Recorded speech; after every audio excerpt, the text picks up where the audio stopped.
You won't be needed anymore, Lawrence. Security will escort you out. Preston Cole didn't whisper it. He wanted the whole room to hear. 15 CEOs. Every one of them flew in from a different country. Tokyo, Munich, Oslo, Singapore, Sao Paulo. We're 20 minutes from signing a $2.4 billion deal. Pens are out. Contracts ready. And this 38-year-old kid who's been CEO for 18 months decides now is the perfect time to fire me. I'm Lawrence Bennett. I'm 52. I've spent 20 years building this company's international partnerships from nothing. Right now, I'm watching my career get executed in public. But here's what Preston doesn't know. I saw this coming 6 months ago. And the trap I built? He just walked right into it. The words knocked the wind out of me, I'll admit that. But I didn't move. I caught Hiroshi Tanaka's eye across the table. The CEO from Tokyo. He gave me the slightest nod. Not sympathy. Recognition. He knew something Preston didn't. 20 years. That's what I gave to Meridian Global Partners. 20 years of red-eye flights and hotel rooms where room service was cold by the time I could eat it. I missed my son's college graduation for a deal in Zurich nobody else could close. My boy didn't talk to me for 2 years after that. Still doesn't call much. My wife died of cancer 3 years ago. I was in Shanghai when it happened. Couldn't get back in time to say goodbye. That one still keeps me up at night. Some prices are too high, even for a $2 billion deal. I wasn't just some coordinator shuffling papers.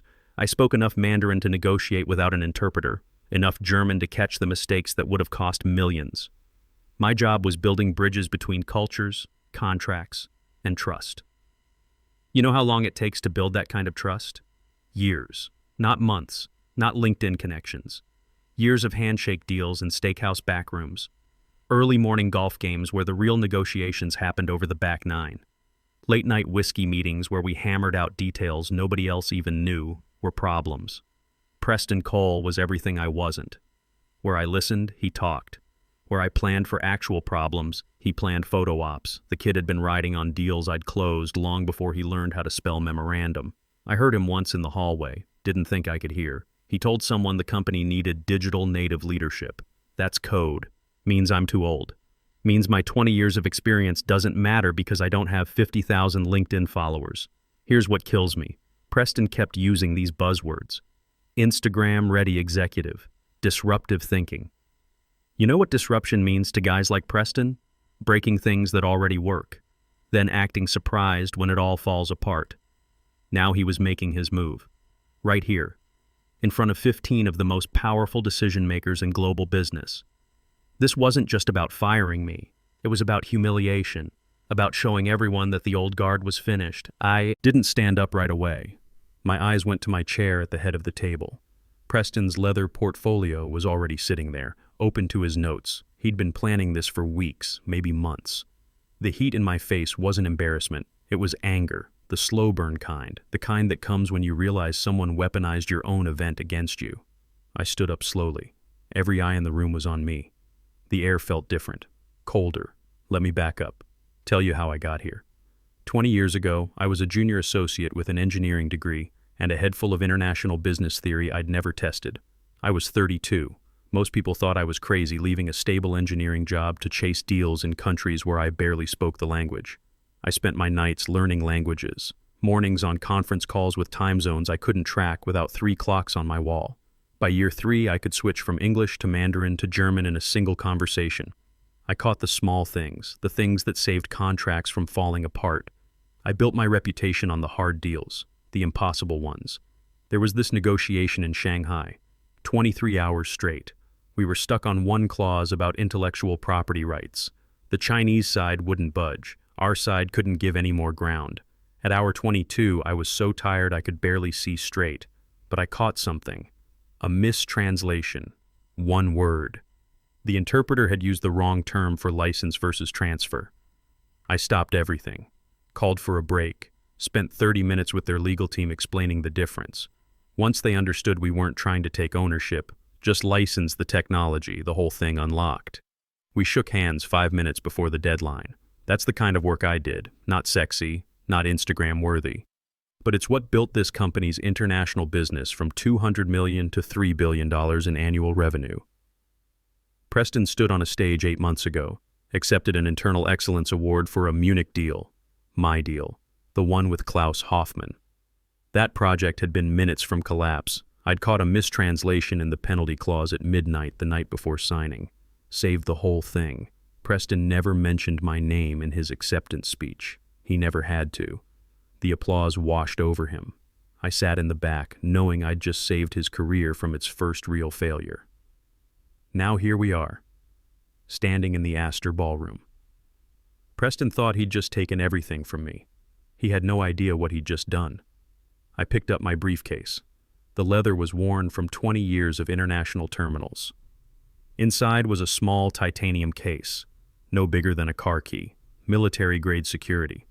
Preston thought firing me would be simple, clean, final. He was wrong about that. Preston's ambush didn't come out of nowhere. It had been building for months. Small cuts disguised as strategic changes. The first time he used the phrase digital native leadership, it was over coffee in the executive lounge, casual, testing how far he could push. I didn't react, just nodded, kept drinking my coffee. The second time was in a budget meeting. Instagram-ready executive dropped into a presentation like my 20 years of handshakes and closed deals had an expiration date stamped on them. By the third mention, it was investors want under 40 C-suite. Nobody in the room challenged him. They just looked down at their laptops and pretended they were checking emails. I'd been in this industry long enough to recognize a coup forming. What I didn't expect was that Preston wouldn't wait for a clean transition. He wanted spectacle. And he chose his stage carefully. Today wasn't just any meeting. This was the day 15 CEOs from across the globe gathered to sign our biggest partnership ever. 9 time zones represented in one room, $2.4 billion on the table. He knew the cameras would be in the hallway, the assistants on standby, the stakes sky high. He didn't want me quietly replaced in a Monday morning email blast. He wanted my removal to be part of his big moment, his coronation. 20 minutes before the meeting started, my phone buzzed. Nicole Barnes, one of the few assistants I actually trusted. Her text was short. He brought her. She's in the hall waiting. I knew who her was. Jennifer Pierce, the so-called strategic hire Preston had been grooming to take my place. 32 years old, MBA from Wharton, great at PowerPoint presentations. Couldn't negotiate her way out of a paper bag. I stared at that text for a long moment. The anger came fast, but I didn't show it. After 20 years, you learn to keep your cards close. I adjusted my jacket, reviewed the seating chart one last time, carried on like nothing had changed. A second notification lit up my screen. This one wasn't meant for me. An internal email Preston had accidentally copied me on 3 weeks ago. I'd saved it. Subject line, photo capture, leadership refresh, Astor event. The body of the email detailed where the photographer should position himself. Best angle to capture the wide shot of the new lead replacing the old one. Me being the old one. He wanted my removal documented, packaged, circulated as proof of his visionary leadership. In that moment, I'll be honest, I felt something close to helplessness. There was nothing I could do to stop him from walking into that room and staging his little power play, but under that helplessness was something colder, a certainty. He was walking straight into a trap he didn't even know existed. Let me tell you about the diplomatic clause. Started as an idea 6 months earlier, right around the time Preston won that award for my Munich deal. I was sitting in my office late one night looking at preliminary contracts for this $2.4 billion partnership. And I thought about all the times I'd seen deals fall apart because of sudden leadership changes. A handshake means nothing if the person who gave it is gone the next day.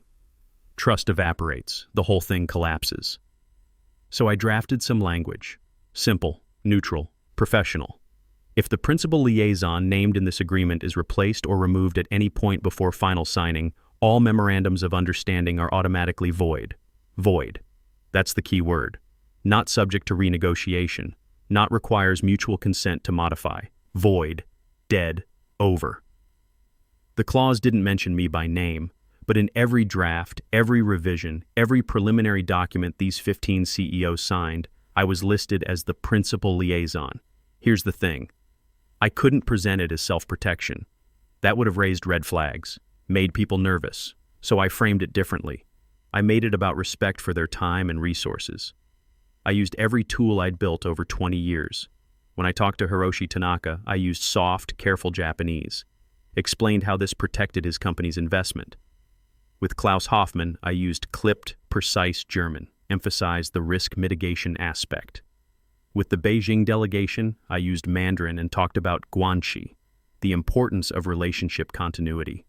You invest months of work, I told each of them. You deserve to know the person you trust will be there until the ink dries. One by one, they agreed. Some saw it as protection against corporate chaos. Others liked the quiet leverage it gave them. A few understood exactly what I was doing and approved anyway. And Preston?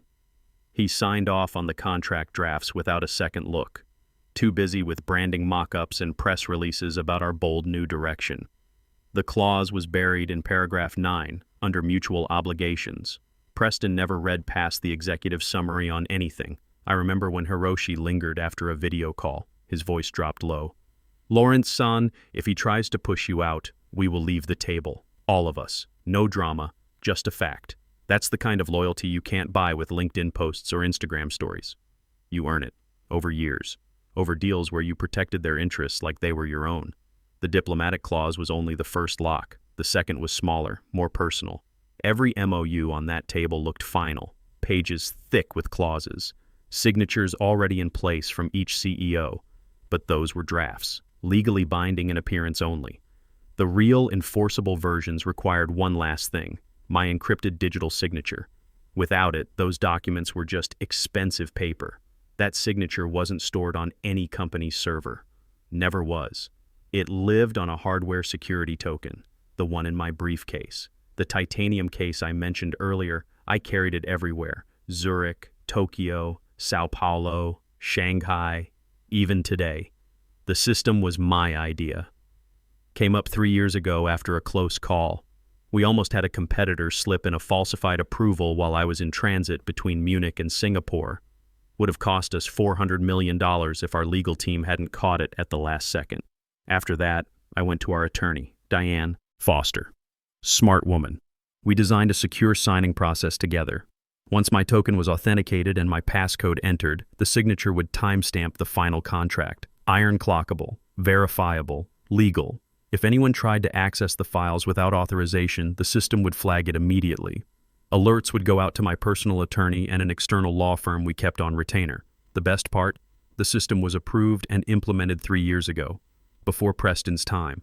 He inherited it, never questioned it, probably never even knew the details. I could feel the weight of that token in my briefcase as Preston strutted around the Astor ballroom.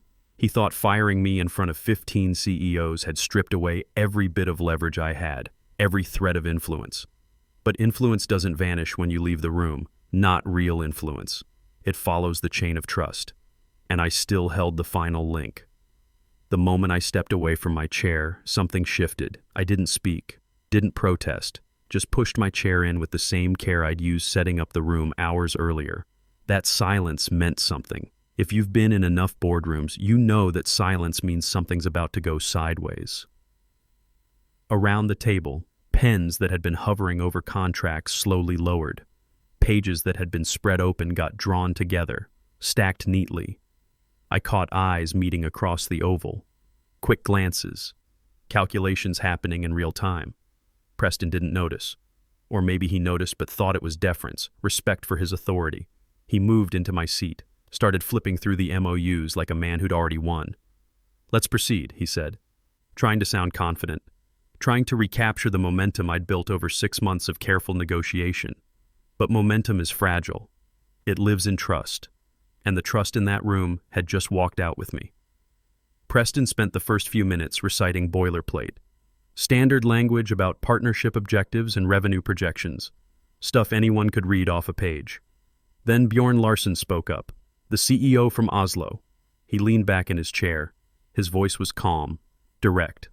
"Mr. Cole, could you clarify the scope and application of Clause 17? The question hung in the air. Clause 17 wasn't just a number, it was the keystone. The thing that balanced risk allocation across 12 different jurisdictions. I'd written it, negotiated it, defended it through 14 revisions and twice as many conference calls. Preston had never been in the room for any of those discussions. I watched him freeze, just for a second. His eyes darted to the page, scanning, looking for something that would give him an answer. "Well," he began. "Clause 17 addresses the scope of—" Klaus Hoffmann cut him off. "The CEO from Munich." His German accent made every word sharp. "Precise. Without Lawrence, who ensures our terms are honored?" That wasn't a question looking for an answer. That was an indictment. Around the table, subtle movements started. Michelle Dubois from Toronto closed her leather folder with a quiet snap. Rafael Costa from Sao Paulo capped his pen, set it precisely in the center of his notepad. Bjorn didn't break his gaze from Preston. From the corner of the room, 2 interpreters quietly gathered their headsets and notebooks. They walked toward the door without a word. One of the legal aides followed them out. The sound of that door closing was louder than it should have been. Preston's voice started to falter. His sentences got thinner. He flipped pages too quickly, speed trying to mask the fact that he had no idea what he was talking about. The silence in the room wasn't empty anymore. It was full of calculation, full of unspoken conclusions, full of the knowledge that this meeting wasn't moving toward signatures anymore. It was moving toward exits. I stayed where I was, a few steps back from the table, briefcase over my shoulder, hands loose at my sides. I didn't need to speak. In rooms like this, silence says everything. Then it happened. The thing Preston should have seen coming but didn't. Bjorn stood up, slowly. His chair scraped against the marble floor. That sound? In a room like that? It means the deal's dead. He smoothed his jacket. His voice carried the weight of a final verdict. As per the diplomatic clause, our memorandum is now void. Without the named liaison, there is no agreement. He wasn't asking. He wasn't negotiating. He was stating a fact. For a moment, Preston didn't move. He seemed to think he could talk his way out of this, the way he talked his way through everything. "We can still move forward," he started, gesturing at the folders.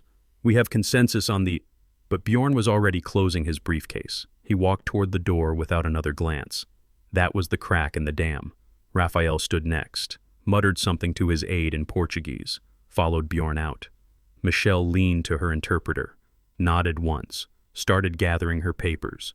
Preston's voice rose, that brittle edge creeping in that happens when someone realizes they're losing control. "If we could all just please sit down, we can resolve any concerns." They didn't even look at him. I stayed still, hands folded. This wasn't my fight to win anymore. I'd already won the moment Preston removed me. Now I was just watching the inevitable play out. Klaus moved next. He walked the length of the table, his hand extended. Not to Preston, to me. His grip was firm, steady. "You were always the deal, Lawrence," he said quietly. His eyes locked with mine for a beat. Then he released my hand and turned toward the door. Preston heard it. I saw his jaw tighten.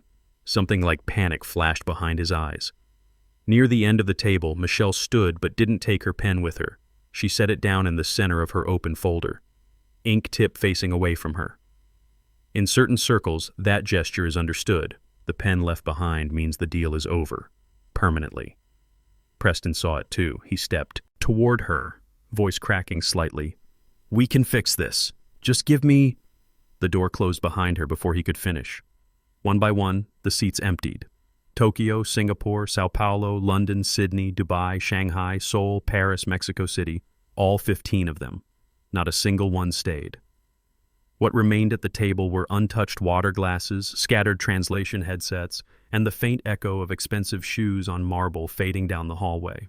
I didn't smile, not outwardly, but somewhere deep inside there was a slow, steady pulse of satisfaction, the kind that comes when the truth doesn't need defending because it's already walking out the door. I was halfway down the marble hallway when the first raised voice reached me. Preston, sharp, brittle, the sound of someone whose world just collapsed. I slowed down, pretended to check my phone. The words carried through the half-open conference doors. "Get legal on the line, now." Chairs scraped. Someone fumbled with a speakerphone. Our chief counsel's voice came through, clipped, clear. Preston, without the named liaison's participation at final signing, Clause 9 voids all MOUs, and without his encrypted signature, the system will not authenticate the contracts. A pause, long enough for me to picture his face going pale. We'll override it. You can't. It's hard-coded. Even attempting to bypass would trigger legal alerts to external counsel. Silence. Then the faint click of a laptop opening. A groan. He was staring at the message I knew would be there. Final signature missing. Contract invalid. An email notification pinged. Sharp. Urgent. A moment later, a junior staffer came rushing out, phone in hand, whispering frantically to another assistant. I caught fragments as they hurried past me. From Oslo, sent to the board, said they don't work with instability. Perfect. I could hear Preston inside, still trying to control the narrative. Draft a statement. Market stability. Strong leadership. No one says void. No one says withdrawal. His voice kept rising. Like volume could rewrite reality. But reality was moving faster than him. The elevator doors slid shut, cut off the sound completely. I let myself smile then. Small, private. I didn't need to see the panic to know exactly what it looked like. Outside, the cold air hit different, sharper. I walked slowly down the granite steps, each one lighter than the last. Halfway across the plaza, my phone buzzed. Hiroshi Tanaka, I stepped aside. Let the crowd of pedestrians flow past. Lawrence-san, I believe you have already heard the outcome inside. I have. Good. We would like you to serve as our direct advisor for the next phase of this project, not as an employee of your company, as an independent, full authority on negotiations, and the budget to match. Independent, full authority. Those words meant everything. That's generous, I said. It's deserved. Without you, there is no foundation for trust. We want the foundation. We talked for a few more minutes, sketched out what would become my new role. The compensation was higher than I'd ever earned under Preston. The autonomy was absolute. When the call ended, my phone vibrated again. Text from Klaus. If you're available, we'd like to bring you on to lead our portion of the venture. Same conditions, only if you're at the helm. 2 offers in less than 10 minutes. A third notification appeared. Unfamiliar number. We are prepared to sign once Lawrence Bennett is confirmed as lead negotiator, a major institutional investor who'd been on the fence for months. I stood there, city noise blurring around me. In the space of a single morning, Preston had lost the confidence of the entire global boardroom, while I'd been handed the keys to it. I walked toward a quiet cafe a few blocks away. Seemed like the right place to start drafting my own terms. After 20 years of building bridges for someone else to walk across, I was finally deciding where they led. 3 months later, I'm sitting in my new office. Corner suite, 45th floor, mahogany desk that's actually mine, not some company asset. The view overlooks the harbor where my first container ship docked back in 2005. Full circle. I'm not an advisor anymore. I founded my own firm, Bennett & Associates. Boutique M&A shop specializing in international partnerships. 3 of the CEOs from that day are founding partners with me. Hiroshi, Klaus, Arjun from Singapore. The deal we closed last week? $2.8 billion, 16 CEOs, larger than what Preston lost. The circle I drew was bigger than the one he tried to erase me from. There's a knock on my door. Klaus steps in. That same measured confidence. But now there's something else. Partnership. Equal footing. Lawrence, the finalized MOU. We've all signed. Yours is the last signature. I open it. My name printed cleanly at the top. Chief Negotiation Advisor. Not buried in footnotes. Standing in bold. We walk into the conference room. I sit at the head of the table. When the conversation begins, my hand brushes something at the corner. A pen. Sleek. Black. The one Klaus left behind on the Astor table that day. The quiet symbol that the deal was over without me. Thought you should have it, Klaus says. Belongs to the person who kept the deal honest. I turn the pen in my hand. The weight of it isn't physical. It's 20 years. 20 years of flights and sacrifices and quiet victories that belong to someone else. Until now. When it's time to sign, the room goes quiet. No cameras, no applause. Just the sound of pen on paper. I cap the pen, set it on the table in front of me. The victory isn't about proving Preston wrong. It's about proving myself right all along. Oh, and Preston? Heard through the grapevine he got fired 6 weeks after the Astor disaster. Board couldn't ignore the fact that he'd torpedoed a $2.4 billion deal in front of 15 witnesses. Last I heard, he's working for a mid-sized firm in Chicago. Reports to a 55-year-old VP who doesn't care about Instagram followers. Sometimes the old guard wins after all.